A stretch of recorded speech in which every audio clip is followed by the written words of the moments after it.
नमस्कार, खबरों की खबर में आपका स्वागत है। महाराष्ट्र की उद्धव ठाकरे सरकार की फजीहत एक तो कोरोना के मिसमैनेजमेंट की वजह से हो रही है, कुछ आदित्य ठाकरे के कुछ बयान की वजह से भी शिवसेना की किरकिरी हो रही है, और तो और जिस तरीके से वहां की राजनीतिक दल आपस में क्रेडिट लेने के लिए उलझ रहे हैं एक दूसरे के साथ, वो तो शर्मनाक है ही। लेकिन ये मुसीबत उद्धव ठाकरे सरकार के ऊपर अभी खत्म नहीं हुई है, क्योंकि सीबीआई से खबर आई है कि अगले 24 या 48 घंटे के अंदर सीबीआई वापस मुंबई हाईकोर्ट में जाने वाली है, और ये जो अनिल देशमुख के ऊपर प्रिलिमिनरी जो इन्वेस्टिगेशन हो रही थी उसकी रिपोर्ट जाकर के कोर्ट के सामने जमा करने वाली है।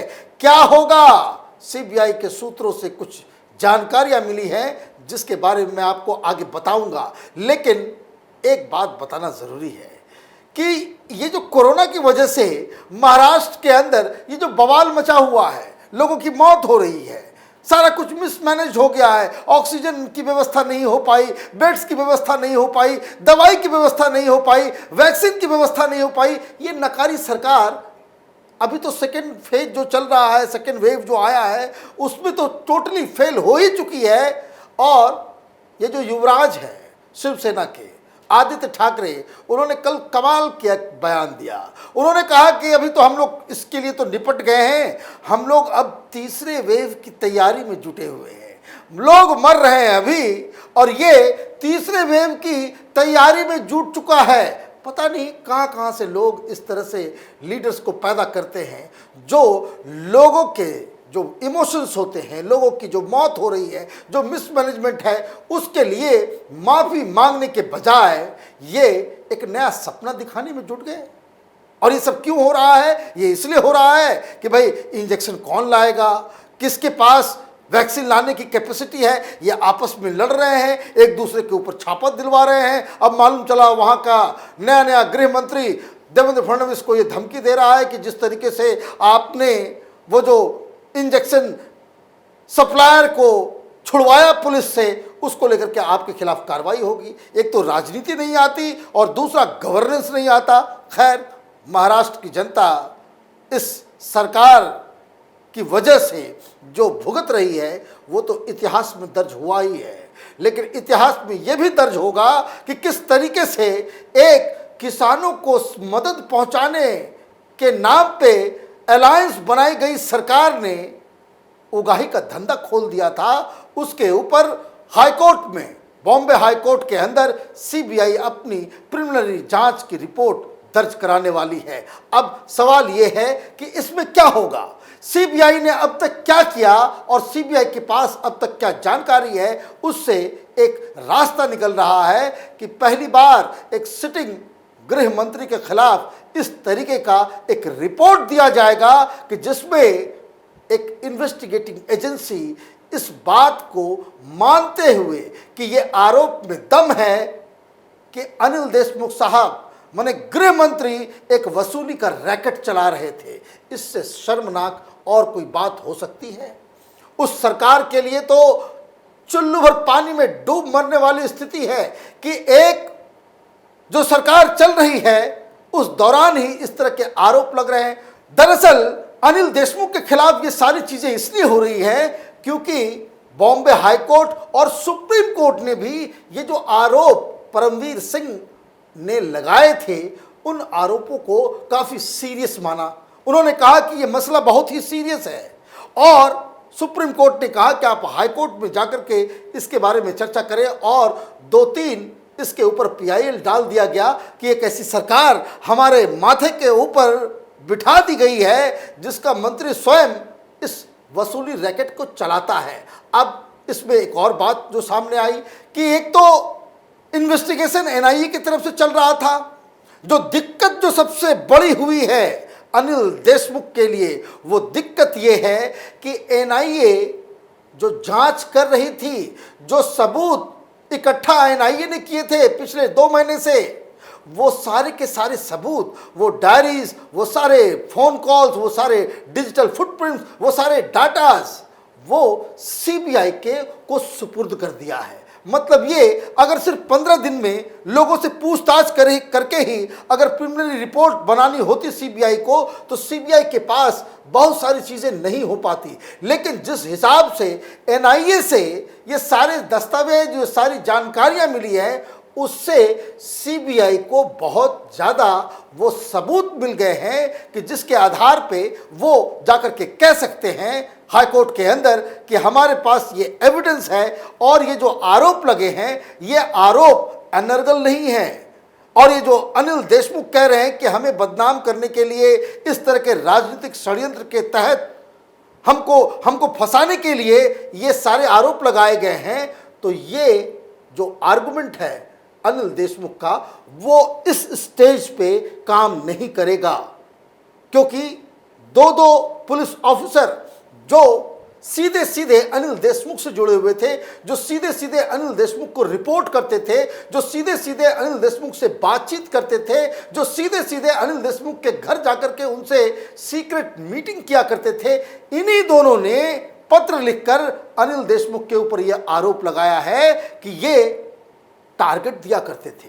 सचिन वाजे ने तो यह भी कहा कि हमको रीइंस्टेट कराने के लिए 2 करोड़ रुपए की मांग इन्होंने की थी कि ताकि वो 2 करोड़ रुपए आ जाए, उसके बाद वो शरद पवार को मना लेंगे, क्योंकि शरद पवार आपके फिर से जो नौकरी में आपको जगह दी गई है उससे वो नाराज चल रहे हैं। तो ये सारी सबूत, ये सारे दावे और अनिल देशमुख के अपने चहेते लोग जो आरोप लगा रहे हैं और जो उसके ऊपर सीबीआई जो रिपोर्ट तैयार कर रही है, तो सीबीआई साफ साफ कोर्ट में वो सारे डॉक्यूमेंट्स, वो सारे जो तथ्य उनके पास मिले हैं वो कोर्ट के सामने रख देगी। लेकिन इसके बाद एफआईआर दर्ज होता है, तब इन्वेस्टिगेशन का तरीका बिल्कुल ही बदल जाएगा। इसको डिफ्रेंशिएट करना जरूरी है कि अभी जो तहकीकात हो रही है और एफआईआर दर्ज कराने के बाद जो तहकीकात होगी, उन दोनों में काफी फर्क होगा। उस समय कई सारे तथ्यों के ऊपर, कई सारे आरोपों के ऊपर आपके पास, सीबीआई के पास, या फिर परमवीर सिंह और सचिन वाजे ये जो आरोप लगा रहे हैं, उसके लिए उनको सबूत देना होगा। प्रिलिमिनरी एग्जामिनेशन के दौरान उस सब चीज़ों की ज़रूरत नहीं पड़ेगी। और इसलिए ये जो मुसीबत आने वाली है, अगर एफआईआर दर्ज हो जाता है अनिल देशमुख के खिलाफ, तो उद्धव ठाकरे क्या करेंगे? उद्धव ठाकरे तो अब तक डिफेंड करते आ रहे थे। वो तो ये कह रहे थे कि ये परमवीर सिंह भी बड़ा अच्छा आदमी है, सचिन वाजे भी बहुत काबिल, बहुत ही कैपेबल, बहुत ही ऑनेस्ट, बड़ा वीर बांकुड़ा किस्म का ये पुलिस इंस्पेक्टर था, देशभक्त था।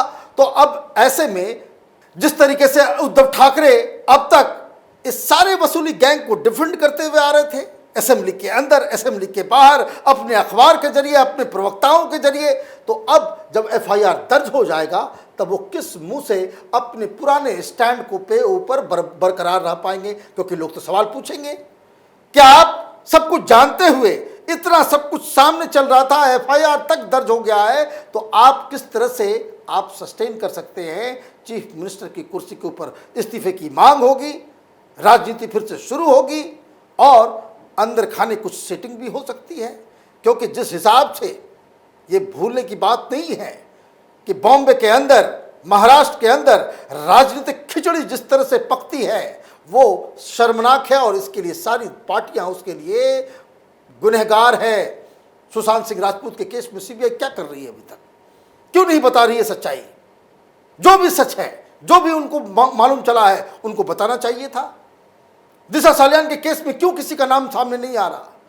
किस तरीके से सारे एविडेंसेस मिटा दिए गए, किस तरीके से सुशांत और दिशा सालियान के केस में ये सारा जो कूपर हॉस्पिटल के अंदर जो सारी गंदगी हुई है, सारे नियम कानून को ताक पर रख करके उनका पोस्टमार्टम ऑटोप्सी हुआ है, उसके बाद भी सब कुछ चुप, सब कुछ पता नहीं क्या अंदर खाने चलता है और सारी सच्चाई जो है एक बार में दब के रह जाती है। अब बड़ा सवाल है कि ये जो वसूली गैंग का जो खेल है, ये तो दिन के उजाले की तरह साफ है। जो वसूली कर रहा है मंत्री के नाम पे, सरकार के नाम पे, वो पकड़ा गया है। करेंसी नापने वाली मशीन पकड़ी गई है, पैसा इधर से उधर हो रहा था, उसकी पूरी जानकारी मिल गई है। ईडी को भी सबूत मिल गए हैं कि किस तरीके से सचिन वाजे जब वो जेल एनआईए के कस्टडी में है फिर भी 26 लाख उसके बैंक अकाउंट से निकाल लिया जाता है। जो लोग, जो रेस्टोरेंट वाले या बार वाले, जो लोग सचिन वाजे को पैसे दे रहे थे वो भी सामने आ चुके हैं। वो भी बता रहे हैं कि भाई पैसे लिए जाते थे, हमने पैसा दिया था। तो सारी सच्चाई सबके सामने है। इसके बाद भी अगर कोई खेल हो जाता है तो क्या कहेंगे इसे? तो क्या लोगों का विश्वास इस जुडिशरी के ऊपर, सीबीआई के ऊपर, सरकार के ऊपर, इन राजनीतिक दल इंक्लूडिंग ऑल, चाहे वो कांग्रेस पार्टी हो, भारतीय जनता पार्टी हो, एनसीपी हो, शिवसेना हो, क्या इन पे भरोसा रहेगा? इन नेताओं, इनके नेताओं के ऊपर लोगों का भरोसा जगेगा या भरोसा गर्त में चला जाएगा? ये एक बहुत बड़ा इम्तहान है। एक दो बार पिछले केसेस में सारी एजेंसियां फेल हो चुकी हैं, लोगों के नजरों में गिर चुकी हैं। अब वसूली गैंग का मसला सामने आया है।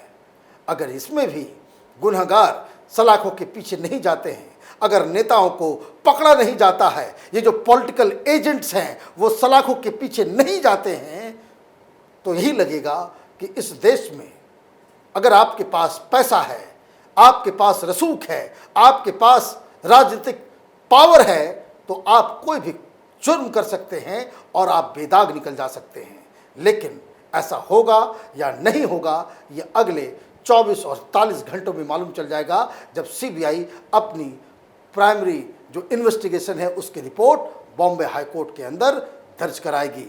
तब तक देखते रहिए कैपिटल टीवी। हमारे वीडियोस को लाइक कीजिए, शेयर कीजिए और हमारे चैनल को सब्सक्राइब कीजिए। धन्यवाद।